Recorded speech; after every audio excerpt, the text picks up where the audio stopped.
ಮಳೆ ಬರೋ ಒಂದು ಪ್ರದೇಶದಲ್ಲಿ TS3R ಕಡಿಮೆ ಆಗಿ ನಟೆ ರೋಗ ಬರ್ತದೆ ಸರ್ ಜಾಸ್ತಿಯಾಗಿ. ಹಂಗಾಗಿ ಇವರು ಮಾರ್ಗದರ್ಶನದಿಂದ ಇವಾಗ ಈ ವರ್ಷ ಕೂಡ ನಮ್ಮಲ್ಲಿ ಜಾಸ್ತಿ TS3R ಬೆಳಿತಾ ಇದ್ವಿ ಸರ್. 2 ವರ್ಷದಿಂದ ಸರ್ ಅವರು KVK ಭೇಟಿ ಕೊಟ್ಟಾಗ ಅವ್ರು ಹೇಳಿದರು, ಇದು ಗುಲ್ಬರ್ಗ ಮತ್ತು ರಾಯಚೂರು ಭಾಗದಲ್ಲಿ ಭಾಳ ಯಥೇಚ್ಛವಾಗಿ ಬೆಳಿತಾರಪ್ಪ, ಅದು ಇಳುವರಿಗೂ ಕೂಡ ಒಂದು ಕ್ವಿಂಟಲ್ಗೆ 8 ರಿಂದ 9 ಕ್ವಿಂಟಲ್ ಬರುತ್ತೆ, ಇದನ್ನು ಸ್ವಲ್ಪ ನೀವು ತಗೊಳ್ರಿ, ಈ ಹೊಲದಲ್ಲಿ ಈ ಮಣ್ಣಿಗೆ ಸೂಟೇಬಲ್ ಆಗ್ತದೆ ಅಂತ ಹೇಳಿದ್ರಿ ಸರ್. ಆ ಒಂದು ವಿಚಾರದಾಗ ನಾವು ಕೂಡ ಕಳೆದ 2 ವರ್ಷದಿಂದ ಬೆಳಿತೇವೆ ಸರ್. ಇವಾಗ ಅದು ಕೂಡ 5.5 ಎಕರೆ 5 ಕ್ವಿಂಟಲ್ 5 ರಿಂದ 6 ಕ್ವಿಂಟಲ್ ಎಕರೆಗೆ ತೊಗರಿ ಬೆಳಿತಾ ಇದೆ ಸರ್. ಬಟ್ ಅದು ಏನಂದರೆ ಒಂದು ಇಲ್ಲೇನಪ್ಪ ಅಂದರೆ ಡ್ರೈ ಲ್ಯಾಂಡು ಮಳೆ ಚೆನ್ನಾಗಿ ಬರ್ಬೇಕು ಸರ್. ಮಳೆ ಚೆನ್ನಾಗಿ ಬಂದರೆ ಮಾತ್ರ ನಮಗೆ ಅದು GRG 152 ಮತ್ತು GRG 811 ಕೆಲಸ ಮಾಡ್ತದೆ ಸರ್. ಮಳೆ ಸ್ವಲ್ಪ ಕಡಿಮೆ ಆದರೆ TS3 ನಮಗೆ ನಮ್ಮನ್ನ ಅದು ಇದು ಆಗ್ತಂತೆ ಸರ್, ಅದೇ ಚೆನ್ನಾಗಿರೋದು. ಹಂಗಾಗಿ ಒಂದು ಇನ್ನೂ ಒಂದು ಸರ್ ಇದು ನಮ್ಮಲ್ಲಿ ಎಲ್ಲರಿಗೆ ಇದು ಯಾವುದು pulse magic sir, pulse magic ಗುಲ್ಬರ್ಗದಿಂದ ಸರ್ ಅವರು ನನಗೆ ಕಳಿಸ್ಕೊಟ್ರು ಸರ್ ಎಲ್ಲರಿಗೆ.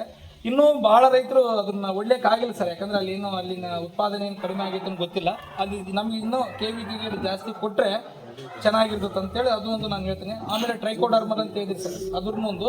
ಆಮೇಲೆ ಸರ್ ಈ ಭಾಗದಾಗ ಜಾಸ್ತಿ ಹಳ್ಳ ಬರ್ತವೆ ಸರ್. ಹಳ್ಳ ಬಂದಾಗ ಹಳ್ಳದ ಬಗ್ಲಿರ್ತಕ್ಕಂಥ ಭೂಮಿ ಎಲ್ಲ ಉಪ್ಪು ಆಗ್ತದೆ ಸರ್, ಉಪ್ಪಿನಾಂಶ ಜಾಸ್ತಿ ಆಗ್ತದೆ. ಅಲ್ಲಿ ಬಿತ್ತಿದ್ರೆ ಸಸಿ ಕೂಡ ನಾಟಲ್ಲ ಸರ್. ಅಲ್ಲಿ ಮಣ್ಣಿನ ಪರೀಕ್ಷೆ ವಿಜ್ಞಾನಿಗಳೇನು ಇದ್ರೆ ಸರ್, ಇವೆರಡನ್ನ ಇದ್ರೆ ಇಲ್ಲಿ ಅದ್ರ ಬಗ್ಗೆ ಸ್ವಲ್ಪ ಅಧ್ಯಯನ ಮಾಡ್ರಿ ಅಂತ ಹೇಳ್ತಾ ಇದ್ದೀನಿ ಸರ್. ಆಮೇಲೆ ಇನ್ನೂ ಒಂದು ಈ RSK ಏನು ಕೊಟ್ಟಿರಲ್ಲ ಸರ್, ನೀವೇನು ಬೀಜ ಎಲ್ಲ ಅದು KVK ಕೂಡ ಸ್ವಲ್ಪ ಕೊಡ್ರಿ ಅಂತ ಕೇಳ್ತೇನೆ ಸರ್. ಯಾಕಂದರೆ ಅದನ್ನು ಅಲ್ಲಿ ಯಾಕಂದರೆ ಹೆಲ್ಪ್ ಆಗ್ತದೆ, ಅಲ್ಲಿ ಕೂಡ ಕೆಲವು ಕಡೆ ಅಲ್ಲಿ ಕೂಡ ಹೆಲ್ಪ್ ಆಗ್ತದೆ ಅಂತ ಹೇಳ್ತೀನಿ ಸರ್. ಇದು ಮಣ್ಣಿಂದ ಅಂತ ಹೇಳಿದೆ ಸರ್, ಮಣ್ಣು ಈ ಹಳ್ಳದ ಭಾಗದ ಉಪ್ಪಿನಾಂಶ ಜಾಸ್ತಿ ಬರ್ತದೆ ಸರ್, ಅದ್ರ ಬಗ್ಗೆ ಸ್ವಲ್ಪ ಸಂಶೋಧನೆ ಮಾಡಿರಿ. ಆಮೇಲೆ ಎಲ್ಲ ರೈತರದ್ದು ಏನು ಸರ್ ನೀವು ಗ್ರೂಪ್ ಮಾಡ್ರಿ ಅಂತ ಹೇಳಿದ್ರೆ ಸರ್, ಎಲ್ಲ ರೈತರಿಗೆ ಮಾಹಿತಿ ಹಂಚಿರಿ ಸರ್, ಒಬ್ಬರಿಗೆ ಅಂತಲ್ಲ ಎಲ್ಲರೂ ರೈತರು ಒಂದೇ, ಎಲ್ಲರಿಗೂ ಮಾಹಿತಿ ಹಂಚ್ರಿ. ಆಮೇಲೆ ಇನ್ನೊಂದು ಇಲ್ಲಿ ನಮ್ಮದು KVK ಭಾಗದಾಗ ಹವಾಮಾನ ಇಲಾಖೆ ಅಂದರೆ ಇದು ಮಳೆ ಪರಿಣಾಮ ಯಾವ ರೀತಿ ಅಂತ ಅದು ಇವಾಗ ತೆಗೆದಾರೆ ಸರ್.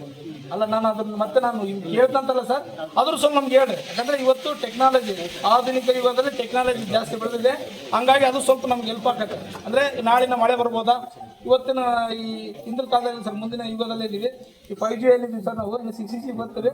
ಹಂಗಾಗಿ ನಾವು ಈ ಯುಗದಲ್ಲಿ ಸ್ವಲ್ಪ ನಮಗೆ ಈ ಟೆಕ್ನಾಲಜಿ ಬಗ್ಗೆ ಸ್ವಲ್ಪ ಮಾಹಿತಿ ಕೊಟ್ಟರೆ ಚೆನ್ನಾಗಿ ಸರ್.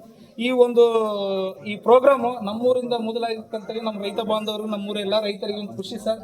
ನಿಮಗೂ ನಮಗೂ ಧನ್ಯವಾದ ತಿಳಿಸುತ್ತಾ ನಾನು 2 ಮಾತು ಮಾತಾಡ್ಲಿಕ್ಕೆ ಅವಕಾಶ ಮಾಡಿದ್ರೆ